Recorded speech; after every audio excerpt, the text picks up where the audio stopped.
दोस्तों डिबेट में आ गया गोदी मीडिया के बड़े गोदियों में से एक गोदी दीपक चौरसिया की धुआंधार धुलाई देखेंगे। जेडीयू की प्रवक्ता कंचना यादव ने गोदी एंकर दीपक चौरसिया को इतना धोया कि बेचारे का चेहरा रोने जैसा हो गया। वैसे आज की डिबेट भी दीपक चौरसिया ने राम मंदिर पर रखी थी, जिसमें गोदी एंकर विपक्ष को हिंदू विरोधी साबित करने के लिए जी जान से कोशिश कर रहा था, लेकिन गोदी की सारी कोशिशों पर पानी फेरते हुए कंचना यादव ने बेचारे की चप्पल तोड़ कुटाई करना शुरू कर दिया। दोस्तों डिबेट बहुत जबरदस्त है, अंत तक देखेगा क्योंकि अंत में दीपक चौरसिया को कंचना ने बहुत बुरी तरह से जलील किया है। वीडियो का वो हिस्सा देखना मत भूलिएगा। चलिए आपको आगे की डिबेट दिखाते हैं। तो आओ यार शुरू करते हैं बिना किसी डेडिकेशन के। सपना आया है तेज प्रताप जी को कि भगवान राम उस दिन 22 तारीख को नहीं आएंगे। अच्छा कंचना यादव जी, ये तेज प्रताप जी और 4 शंकराचार्य को ये सपना क्यों आया है? मैं थोड़ा जानना चाहता हूँ, सपने कैसे देखे जाते हैं इसकी। आप तो जेएनयू में पढ़ती हैं, इतनी पढ़ी लिखी है, बताइए ना इसकी कुछ अवधारणा हो कि तेज प्रताप जी को भगवान राम कैसे सपने में आते हैं। कोई साधना करनी होती है इसके लिए, मैं भी करूं कि भगवान राम मुझे भी कभी सपने में दिख जाए। अब तू गया बेटा, अब तू गया, देख तेरी औकात मैं दिखाता हूं तुझे। दीपक जी मैं 1 मिनट चाहूंगी इसके लिए होगा। मुझे लगता है कि एक तरफा बयान दिखाना बहुत बेईमानी है और यहाँ पर आप बेईमानी कर रहे हैं। थोड़ा 2 तरफा भी बयान दिखाइए। मैं भी 2-3 बयान इस पर जोड़ देती हूँ। चंपत राय जी कहते हैं कि प्रधानमंत्री नरेंद्र मोदी तो विष्णु के अवतार हैं, उनको कौन सपना दिखा कर गए, लेकिन आपकी हिम्मत नहीं होगी कि इसको नेशनल टीवी पर चला दे क्योंकि वो आरजेडी से नहीं है। और दूसरा जो है नारायण राणे जो महाराष्ट्र से है, वो क्या कहते हैं कि शंकराचार्यों का क्या योगदान रहा है हिंदू धर्म में, लेकिन इस पर कोई बहस नहीं होगी क्योंकि वो आरजेडी से नहीं है। गिरिराज सिंह कहते हैं कि इंडिया ब्लॉक तो प्राण प्रतिष्ठा में अवरोध पैदा कर सकता है, ब्लास्ट करा सकता है, कुछ भी करा सकता है, लेकिन माफ करिएगा वो भी आरजेडी से नहीं है, तो उनको कवरेज नहीं मिला नेशनल टीवी पर। और बात आती है फिर आप जब कहते हैं कि ये तो धार्मिक मुद्दा है, तो यही आरएसएस वाले कहते हैं कि हम अपने 5 लाख लोगों को अक्षत बांटने के लिए भेज रहे हैं। तो जब आरएसएस के लोग अक्षत बांट रहे हैं, बीएचपी के लोग अक्षत बांट रहे हैं, बीजेपी के लोग अक्षत बांट रहे हैं, तो ये ट्रस्ट का काम कैसे हुआ, ये धार्मिक काम कैसे हुआ? ये तो पॉलिटिकल काम हो गया और एक पार्टी का काम हो गया, तो हम वहां पर क्यों जाए? और रही बात सपना आने की, तो ये कहां पर है कि जो है कॉपीराइट है, सपना सिर्फ बीजेपी को आ सकता है और किसी को नहीं आ सकता है? क्या राम पर, क्या सपने पर अब इसके लाई डिटेक्शन टेस्ट करवाएंगे क्या तेज प्रताप जी कि हाँ सपने में आए थे भगवान राम जी? तो इनका ये कॉपीराइट नहीं है। अगर मान लीजिए 22 को राम जी आए भी तो आकर क्या देखेंगे राम जी कि अयोध्या, उसी अयोध्या में जब करोड़ों दीपक जलाए जाते हैं तो प्रेग्नेंट महिलाएं वहां से तेल निकाल कर ले जाती हैं, क्या ये देखेंगे? क्या वो देखेंगे कि 69,000 जो शिक्षक भर्ती है उस पर महिलाओं को लाठीचार्ज होता है, आईटी बीएचयू में गैंग रेप हो जाता है एक लड़की का? क्या भगवान राम ये देखने आएंगे? इसलिए भगवान राम नहीं आएंगे। पाप में भगवान राम नहीं आते हैं, जहां सच्चा मन से, सच्ची श्रद्धा से, आस्था से उनको बुलाया जाता है वहां भगवान राम जी आते हैं। तो तेज प्रताप जी को, कोई बीजेपी को कॉपीराइट तो नहीं है कि तेज प्रताप जी को सपना नहीं आ सकता है? उन्होंने अपनी बात कही, उनको सपना आया था।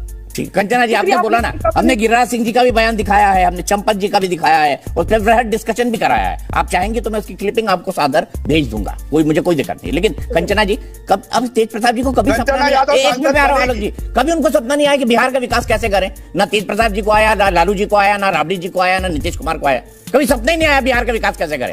वाह बेटा, लगता है तुम गू खा के ही मानोगे। बिहार की जो हालत है दीपक जी समस्या ये है कि आपको बिहार का विकास दिखाई ही नहीं दे रहा है। अरे 70 दिन में 2,17,000 शिक्षक भर्ती हुए, वर्ल्ड रिकॉर्ड है ये, आपको तो दिखाई नहीं दे रहा है। 50,000 करोड़ का निवेश आपको दिखाई नहीं दे रहा है। रात में जाके अस्पताल में जुलाई की निरीक्षण कर रहे हैं, आपको दिखाई नहीं दे रहा। आपके पास बीजेपी का कलरफुल और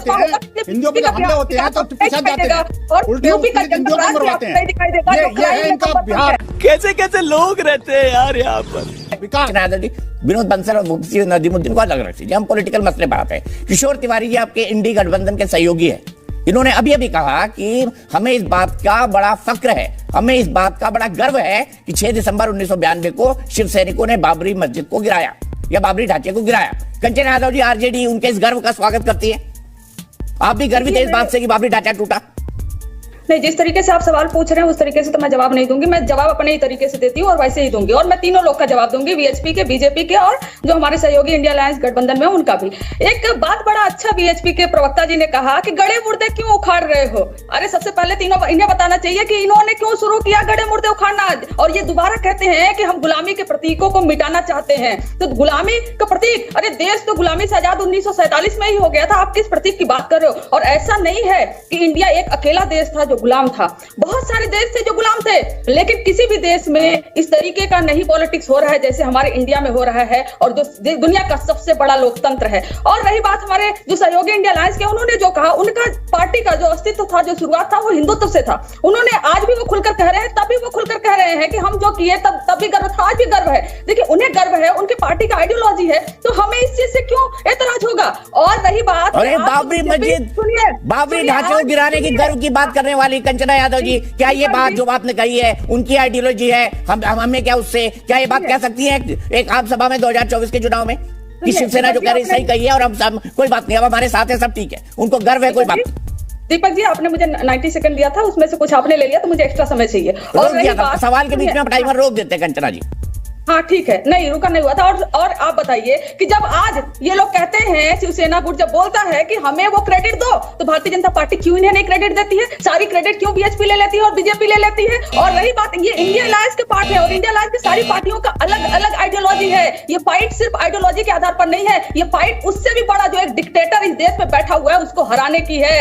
ये लोग गुलामी के प्रतीक की बात करते हैं, और अरे खुद तो गड़े मुर्दे उठा कर लेकर आ रहे हैं। धार्मिक काम एक लोकतंत्र में बैठा हुआ जो व्यक्ति है प्रधानमंत्री, वो कर रहा है, इससे बड़ा क्या खेद हो सकता है? लालू जी दही चूड़ा काहे खिला रहे थे आज?